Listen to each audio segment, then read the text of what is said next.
नमस्कार. BMS second year रसशास्त्र एवं भेषज कल्पना याच्या पेपर 2मधील आज आपण भस्म सुधा पिष्टी याच्याबद्दल शॉर्ट टिप्स अँड ट्रिक्स पाहणार आहोत. किंवा थोडक्यात तुम्ही म्हणू शकता की भस्म सुधा पिष्टी यावर जर प्रश्न आला तर त्यामध्ये कोणते पॉईंट्स इन्क्लूड झाले पाहिजे ते सर्व पॉईंट्स आपण आज या व्हिडिओमध्ये पाहणार आहोत. तसंच भस्म सुधा पिष्टी यामध्ये तुम्हाला रसशास्त्राच्या पेपर 2मध्ये MCQ, SCQ, LAQ असे तिन्ही प्रकारचे प्रश्न विचारले जाऊ शकतात व तसंच त्याला 15 मार्कांचं वेटेज दिलेलं आहे.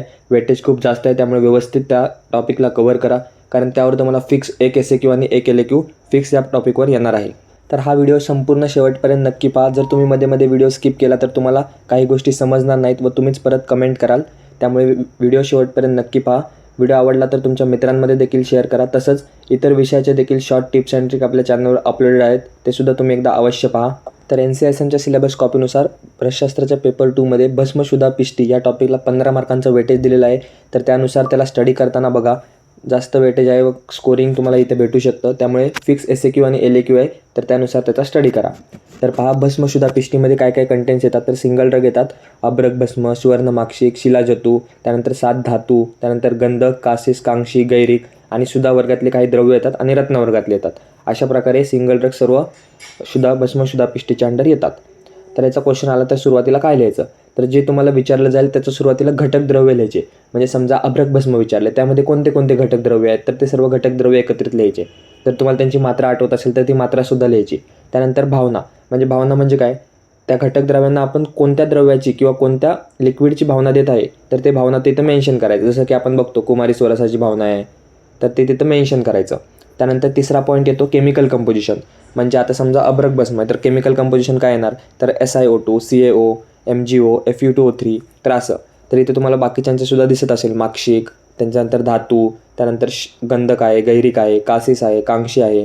तर अशा प्रकारे जे तुम्हाला क्वेश्चनमध्ये विचारलं गेलेलं असेल तर त्याचं तुम्हाला केमिकल कंपोजिशन थोडक्यात 2 ते 3 फॉर्म्युले लिहायचे आहेत. तर हे तुम्हाला फॉर्म्युले पाठ पाहिजे, तर इथे जे फॉर्म्युले दिले आहेत ते व्यवस्थित पाठ करा. यापैकीच तुम्हाला विचारलं जाईल.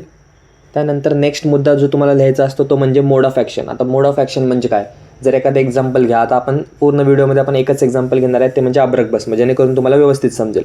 आता अभ्रक भस्म म्हणलं की मोड ऑफ ॲक्शनमध्ये त्याच्यामध्ये काय पॉईंट आले पाहिजे, तर त्याचा रस, वीर्य, विपाक, त्यानंतर त्याचं कर्म. तर हे गोष्टी तुम्हाला पाठ पाहिजे. या गोष्टी तुम्ही अशा पेपरमध्ये अचानक नाही लिहू शकत. ज्या आहेत त्या तुम्हाला पाठच करावं लागतील. तर असे मी जेव्हा तुम्हाला शॉर्ट टिप्स अँड ट्रिक्स सांगतो तेव्हा मी तुम्हाला हे सुद्धा सांगतो की त्यामध्ये तुम्हाला कोणत्या अशा गोष्टी आहेत ज्या फिक्स पाठ करावं लागतील. तर त्यामध्ये ही गोष्ट येते की जसं रस, वीर्य, विपाक, तर हे तुम्हाला पाठच करावं लागेल. त्यानंतरचा पॉईंट येतो मात्रा. आता मात्रा तुम्हाला जर अंदाजे प्रत्येकाची लक्षात ठेवता येत नसेल तर कॉमनमध्ये तुम्ही अर्धा ते 2 रत्ती, 1 ते 2 रत्ती अशी मात्रा तुम्ही टाकू शकता. त्यानंतर अनुपानसुद्धा त्रिफळा, घृत, मध, त्यानंतर कोष्णजल, शीतजल हे तुम्ही लिहू शकता. तर अभ्रक, माक्षिक आणि जर धातू असतील तर तुम्ही त्रिफळा, घृत आणि मध लिहू शकता. आणि ह्या व्यतिरिक्त जर तुम्हाला कोणता प्रश्न आला तर त्यामध्ये तुम्ही फक्त घृत आणि मध लिहा. तर अशा प्रकारे अनुपानची ही ट्रिक होती. त्यानंतरचा नेक्स्ट पॉईंट आहे रोगग्नता.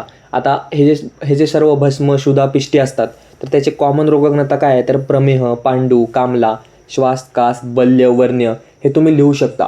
पण हे कुणासाठी आहे, ज्यांना कमी कालावधीमध्ये, आता दिवस खूप कमी राहिलेले आहेत, रसशास्त्राचा पेपर जवळ आलेला आहे, पण त्यांना सगळं कव्हर करणं शक्य नाही. तर त्या विद्यार्थ्यांसाठी मी हे व्हिडिओ टाकत आहे ज्यामध्ये तुम्ही कॉमन पॉईंट्स लिहू शकता. तर हा व्हिडिओ एकत्रितपणे त्या विद्यार्थ्यांसाठी आहे. तर तुम्ही कॉमन ज्यांना पाठ करायचं आहे त्यांनी हे व्हिडिओ अवश्य फॉलो करा. त्यानंतर पथ्य, अपथ्य पालन करू नये. आता हे तर कॉमनच आहे की अपथ्य पालन करू नये, त्यात काही वेगळी गोष्ट नाही आहे. त्यानंतर गुरु, विधाही, क्षार, आम्ल पदार्थ खाऊ नये. त्यानंतर दिवास्वाप करू नये आणि रोगानुसार पथ्य पालन करावे. तर हे सर्व अपथ्याच्या अंडर आहे. म्हणजे मी तुम्हाला काय सांगत आहे की या व्हिडिओमार्फत मी तुम्हाला जे मेन हेडिंग्स आहेत, पॉईंट्स आहेत ते तुम्हाला मी सांगत आहे. त्याच्या आत काय लिहायचं ते सुद्धा तुम्हाला इथे समजतंय.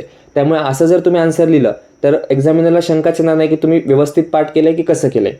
तर ह्या प्रकारे तुमचं आन्सर प्रेझेंटेशन असलं पाहिजे. त्यानंतर अशुद्ध सेवन व्याधी, म्हणजे जे तुम्हाला एक्झाम्पल दिलं आहे अभ्रक भस्म, ते जर तुम्ही अशुद्ध स्वरूपात सेवन केलं तर कोणते व्याधी होतील. आता कोणते व्याधी होतील हे तर कॉमन आहे, भ्रम, मूर्छा, दाह, स्वेद, अरुची, कुष्ठ. तर हे तुम्ही प्रत्येकामध्ये सुद्धा लिहू शकता.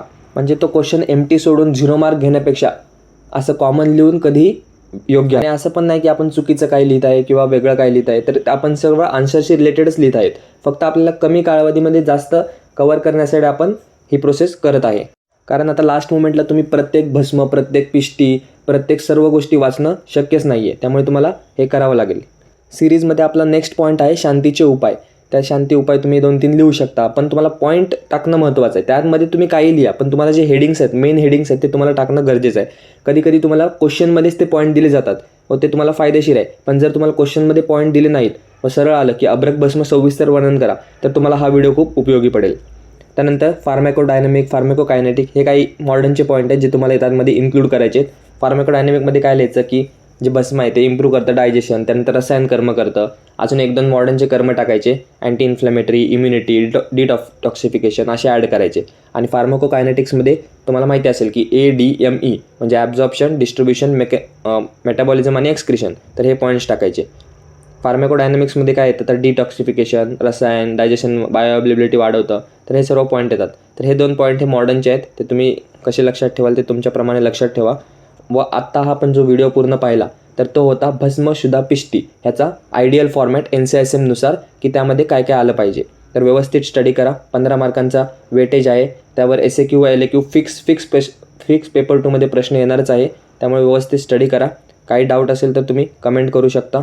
तसंच जर अजूनही तुम्हाला वाटत असेल की प्रत्येक भस्म शुदा पिष्टी तुम्हाला डिटेलमध्ये करायचे तर त्यासुद्धा आपल्या चॅनलवर हँडरिटन नोट्स अवेलेबल आहेत. त्याचेसुद्धा व्हिडिओ तुम्ही जाऊन पाहू शकता.